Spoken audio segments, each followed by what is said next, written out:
कहानी की शुरुआत में हमें राना नाम की एक लड़की दिखाई जाती है। वो आज बहुत खुश है क्योंकि आज उसकी माँ का बर्थडे है। वो अपनी माँ डिन के लिए एक गिफ्ट बनाना चाहती है जिसके लिए उसे जंगल जाना पड़ेगा। वो अपने दोस्त जानू को कहती है कि मेरे साथ जंगल चलो, लेकिन जानू उसे मना कर रहा है। लेकिन उसके बाद राना जानू को समझाती है कि मैंने अपने पापा से पूछ लिया है और उन्होंने कह दिया है कि मैं तुम्हारे साथ जा सकती हूँ। मजबूरी में जानू को मानना पड़ता है। जानू और राना दोनों जंगल की तरफ चले जाते हैं। काफी देर हो चुकी है। जानू तो घर लौट के आ जाता है लेकिन राना अभी तक नहीं आई है। उसके पापा बनायू और उसकी माँ डिन को उसकी बहुत फिक्र हो रही है। वो पूरे गांव वाले को लेके जंगल की तरफ जाते हैं, अपनी बेटी को ढूंढते हैं। रात भर पूरे गांव वाले, राना के पापा, राना की मम्मी और राना की बहन तारी पूरे जंगल में राना को ढूंढने की कोशिश कर रहे हैं लेकिन राना मिलती नहीं। एक हफ्ते बीत जाते हैं और धीरे धीरे पूरा गाँव ये मानना शुरू कर देता है कि शायद राना इस दुनिया से जा चुकी है, वो मर चुकी है और वो अब कभी लौट के नहीं आएगी। राना की फैमिली में उसके पापा की 3 बहनें थी। उसके पापा की सबसे बड़ी बहन यानी कि नारू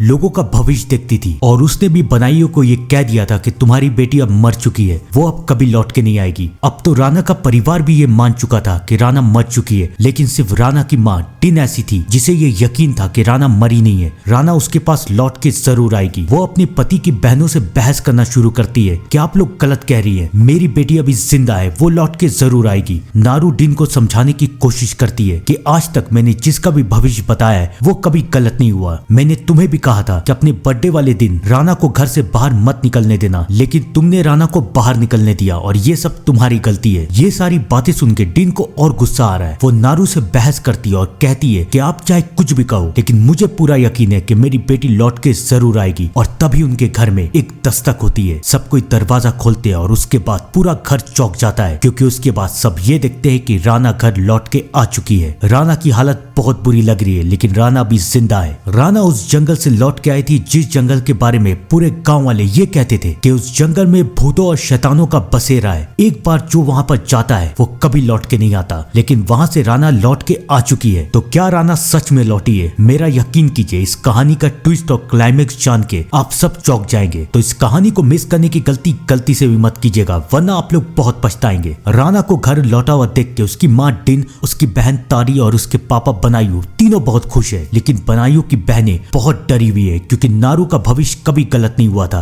नारू ने जब ये कह दिया है कि राना मर चुकी है तो इसका मतलब साफ है कि राना अब जिंदा नहीं है। वो अपने भाई बनायू को समझाने की कोशिश करती है कि राना को जाके चेक करो, ये देखो कि राना की हरकतें नॉर्मल इंसान जैसी है या नहीं। बनायू अपनी बहनों के ऊपर गुस्सा करता है कि तुम तीनों मुझसे चाहती क्या हो? मेरी बेटी आज घर लौटी है, तुम तीनों को खुश होना चाहिए और अगर खुश नहीं हो सकती तो यहाँ से चली जाओ। वो तीनों तो वहाँ से जा रही है लेकिन जाते जाते भी नारू को ये एहसास हो रहा है कि इस घर में जरूर कुछ ना कुछ तो गड़बड़ है। नारू का एहसास गलत नहीं था। आगे इस कहानी में ऐसा बहुत कुछ होने वाला है जिसे देख के शायद आप रात में सो नहीं पाएंगे, तो देखते रहिएगा। घर के अंदर डिन बहुत खुश है। वो अपनी बेटी के लिए खाना बना रही है। वो चाहती है कि वो अपनी बेटी का ख्याल रखे। वो अपनी छोटी बेटी तारी को कहती है कि जाओ अपनी बहन के पास और बाथरूम में जाके उसे टॉवल दो। वो बेचारी नहा रही है। तारी अपनी बहन को टॉवल देने के लिए बाथरूम में जाती है लेकिन वो ये देखती है कि बाथरूम से तो कोई आवाज आ ही नहीं रही है। तो राना अगर नहा रही है तो बाथरूम से कोई आवाज क्यों नहीं आ रही है? वो चिल्लाती है, राना क्या तुम अंदर हो? सामने से कोई जवाब नहीं आ रहा। तारी दरवाजे के नीचे देखने की कोशिश करती है और वो देखती है कि राना भी उसे देख रही है। तारी बुरी तरीके से डर जाती है लेकिन फिर तारी को ऐसा लगता है कि शायद राना भी बहुत परेशान है, इसलिए वो अजीब अजीब सी हरकतें कर रही है। लेकिन तारी को पता नहीं था कि वो सच से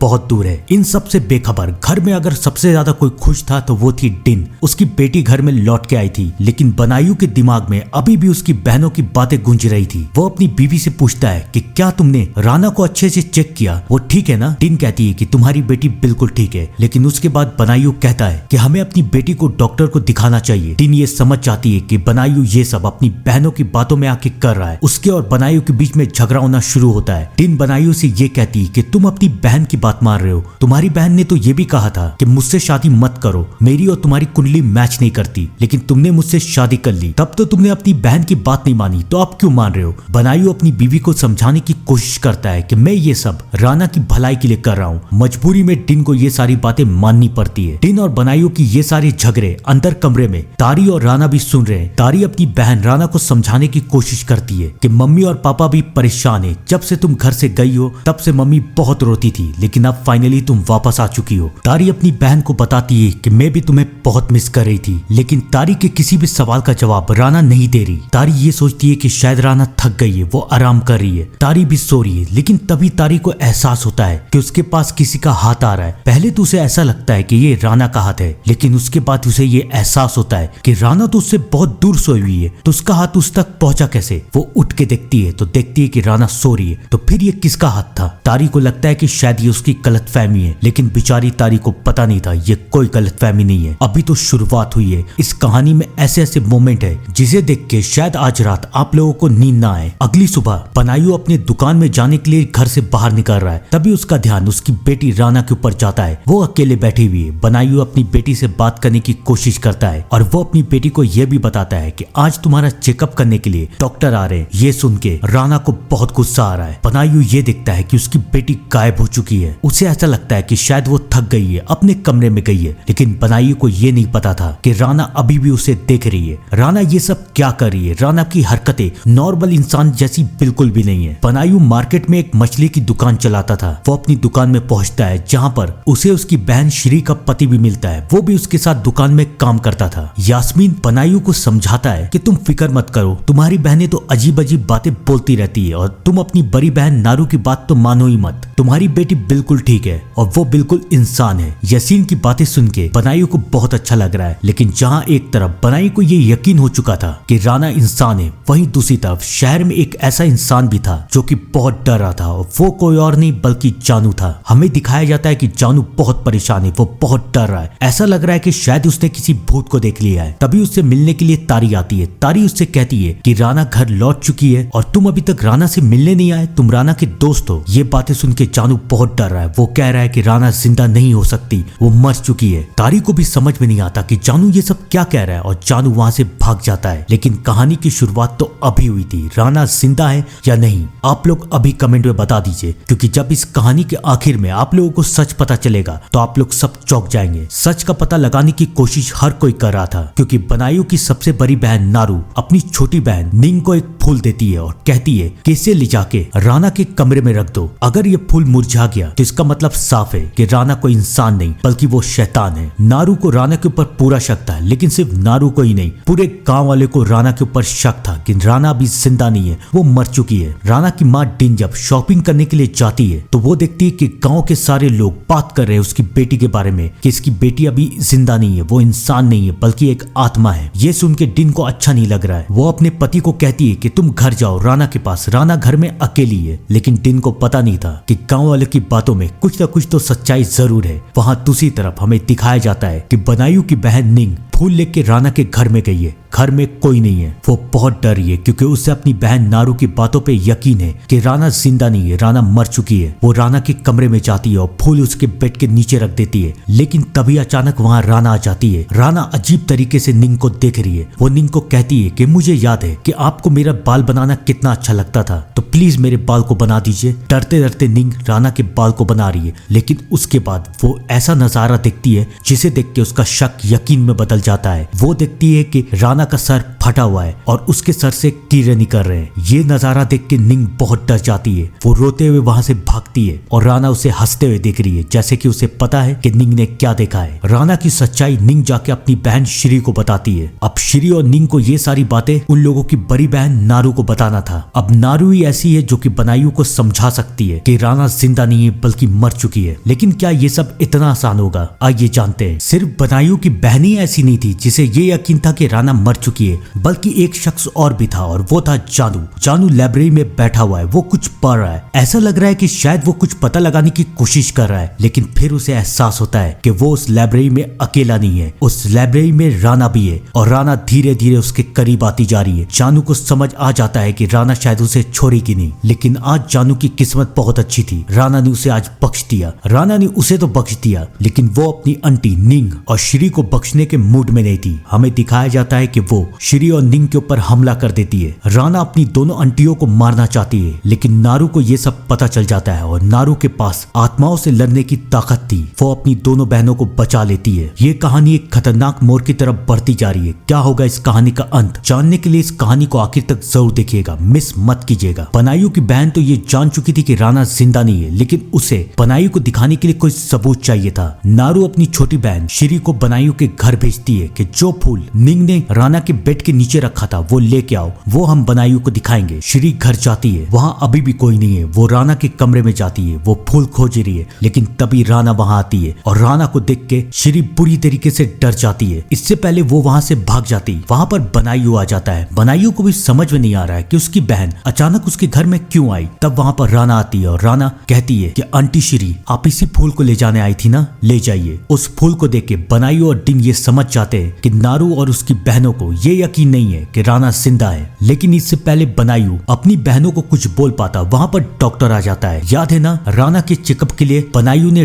डॉक्टर को बुलाया था और अब चौंकने की बारी डॉक्टर की थी। इस बात का फायदा उठा के श्री वहां से निकल जाती है। डॉक्टर राना का चेकअप करते हैं और डॉक्टर हैरान रह जाते हैं। वो देखते हैं कि ना राना की नब्ज चल रही है, ना उसकी दिल की धड़कन। डॉक्टर को समझ में नहीं आ रहा कि उसकी मशीन खराब हो चुकी है या राना की तबीयत खराब है। वो राना को मुंह खोलने के लिए कहते हैं। राना मुंह खोलती है और उसके बाद डॉक्टर को ये दिखता है कि राना के मुंह में सारे कीड़े चढ़ रहे हैं। और कमाल की बात तो ये है कि ये सब सिर्फ डॉक्टर को दिख रहा है, ना बनायु को ना डिन को। ये देख के डॉक्टर बुरी तरीके से डर जाता है। वो बनायु से कहता है कि बाथरूम कहाँ है। वो बाथरूम की तरफ भागता है और ये देख के राना हंस रही है, जैसे कि राना जानती थी कि उसने डॉक्टर को क्या दिखाया है। इसी बीच बनायु के घर में नारू भी आ जाती है और नारू बनायु को समझाने की कोशिश कर रही है कि राना जिंदा नहीं है, वो मर चुकी है और राना की आत्मा की शांति के लिए अगर हमने कुछ नहीं किया तो राना अपने साथ साथ सारी शैतानी आत्मा इस घर में लेते आएगी। बनायु और उसकी बहनों के बीच में बहस चल रही है और वहाँ दूसरी तरफ डॉक्टर बाथरूम में अकेला है। वो बहुत डर चुका है, लेकिन उसे पता क्या था कि डरना तो अभी बाकी है। उसके पीछे पीछे राना भी वहां आ जाती है। राना को देख के वो बाथरूम से भागता है, लेकिन फिर वो ये देखता है कि राना तो अभी लिविंग रूम में ही बैठी हुई है। उसे पूरा यकीन हो जाता है कि राना कोई इंसान नहीं है। वो घर से भागता है। बनायु उससे पूछने की कोशिश करता है कि राना ठीक है ना। अब डॉक्टर की क्या मजाल कि वो राना को गलत कह दे, क्योंकि उसे पता है कि अगर उसने राना को शैतान कहा तो राना उसे छोड़ेगी नहीं। वो बनायु से कह देता है कि राना बिल्कुल ठीक है। अब डॉक्टर की बात सुन के तो बनायु को पूरी तरीके से यकीन हो चुका है कि उसकी बेटी अभी जिंदा है। वो अपनी बहनों को वहां से जाने के लिए कहता है। नारू अपनी बहनों के साथ वहां से चली जाती है। उन्हें समझ में नहीं आ रहा है कि वो कैसे बनायु को समझाए। इन सब से दूर तारी जानू से मिलने के लिए जाती है और तारी जानू से ये कहती है कि तुम्हारी दोस्त 1 हफ्ते के बाद मौत के मुंह से लौट के घर आई है और तुम उसे मिलने के लिए नहीं आ रहे हो। तुम ऐसा क्यों कर रहे हो? ना तुम हमारे घर आ रहे हो, ना तुम हमसे बात कर रहे हो। तुम ऐसा क्यों कर रहे हो? तारी की बात सुन के अब जानू से रहा नहीं जाता। वो कहता है कि अब मैं तुम्हें सारी बात बता दूंगा। अब मुझसे और रहा नहीं जाता। अब मैं परेशान हो चुका हूँ। मैं ऐसे नहीं जिंदा रह सकता। मैं जहाँ भी जाता हूँ राना की आत्मा मेरा पीछा करती है। वो मुझे चैन से जीने नहीं देगी। वो तारी को सारी असलियत बता देता है कि मुझसे गलती हो गई। मैं राना को घने जंगल के अंदर ले गया था और उसके बाद वहां से राना गायब हो गई। और यकीन करो, जो घर लौट के आया है वो राना नहीं है, राना की आत्मा है। और उसकी आत्मा को शांत करवाने का सिर्फ एक ही तरीका है कि हम उसका शुद्धिकरण करें। शुद्धिकरण उस गांव की एक परंपरा थी, जिसके हिसाब से अगर किसी इंसान के अंदर शैतानी शक्ति या बुरी आत्मा आ जाए तो उसका शुद्धिकरण किया जाता था, ताकि उस इंसान को बुरी शक्तियों से छुटकारा मिले। जानू की ये बातें सुन के तारी डर जाती। उसे समझ में नहीं आ रहा कि वो क्या करे। उसे ये भी समझ में नहीं आ रहा कि उसकी बहन जिंदा है या नहीं। अब कहानी धीरे धीरे अपने आखिर मोड़ तक पहुंचती जा रही है। सब कोई अपनी अपनी तरफ से राना की आत्मा को शांति दिलवाने की कोशिश कर रहे थे, लेकिन इन सब से अनजान राना की आत्मा अपनी माँ के साथ बहुत खुश थी। उसकी माँ राना को कहती है कि तुम्हारी आंटी तुमसे बहुत प्यार करती है, वो लोग अभी परेशान है। तुम ऐसा करो कि तुम उन्हें खाना दे के आओ और वो लोग खुश हो जाएंगे। राना खाना लेके अपनी आंटी नारू के घर जाती है। वहां पर नारू की सारी बहनें जो कि राना को देख के डर रही हैं। राना उसे खाना देती है और वहां से चली जाती है और जाने से पहले उन लोगों को धमकी भी देके जाती है कि आप लोग जो भी करे वो बंद कर दीजिए। राना के वहां से जाने के बाद नारू ये फैसला करती है कि हमें राना की आत्मा को शांत करना पड़ेगा और इसका बस एक ही तरीका है, शुद्धिकरण। नारू अपनी बहनों को लेके बनायु के पास जाती है और वो बनायु को कहती है कि हमें कल राना का शुद्धिकरण करना पड़ेगा। ये सुन के डिन को बहुत गुस्सा आता है। वो नारू से झगड़ने लगती है। नारू उससे कहती है कि इन सब की जड़ तो तुम ही हो। मैंने अपने भाई को समझाया था कि तुमसे शादी ना करे क्योंकि तुम्हारी कुंडली में दोष है, लेकिन मेरे भाई ने तुमसे शादी की और जब तुम इस घर में आई हमारी माँ मर गई और तुम्हारी खराब किस्मत की वजह से तुम्हारी बेटी की आज ये हालत है। टिंग ये सारी बातें सुन के बहुत गुस्सा कर रही है। उन दोनों के बीच में झगड़ा हो जाता है, लेकिन जाने से पहले नारू अपने भाई से कहती है कि कुछ भी हो जाए मैं कल सुबह राना का शुद्धिकरण तो जरूर करवाऊंगी। अब बनायो भी अपनी बीवी को समझाता है कि हमें इन सब का मुंह बंद करने के लिए राना का शुद्धिकरण करवा देना चाहिए, लेकिन बेचारा बनायो जानता नहीं था कि वो क्या कर रहा है। अब तारी भी घर लौट चुकी है और उसे अपनी बहन की असलियत पता है कि उसकी बहन जिंदा नहीं है। वो अपनी बहन से लिपट के रोने लगती है और तब वो सामने आईना में देखती है और वो अपनी बहन का असली रूप देख लेती है। वो देख लेती है कि उसकी बहन जिंदा नहीं है, वो मर चुकी है। अब ये कहानी अपने अंत तक पहुंचने वाली है। अगली सुबह बनायो और उसकी बहन राना को लेकर शुद्धिकरण के लिए जा रहे हैं, लेकिन शुद्धिकरण के लिए इंसान के शरीर का होना बहुत जरूरी है। तो इसलिए राना के शरीर को ढूंढने के लिए जानू और तारी जंगल में दोबारा जा रहे हैं। अब यहाँ से शुरू होता है इस कहानी का ट्विस्ट।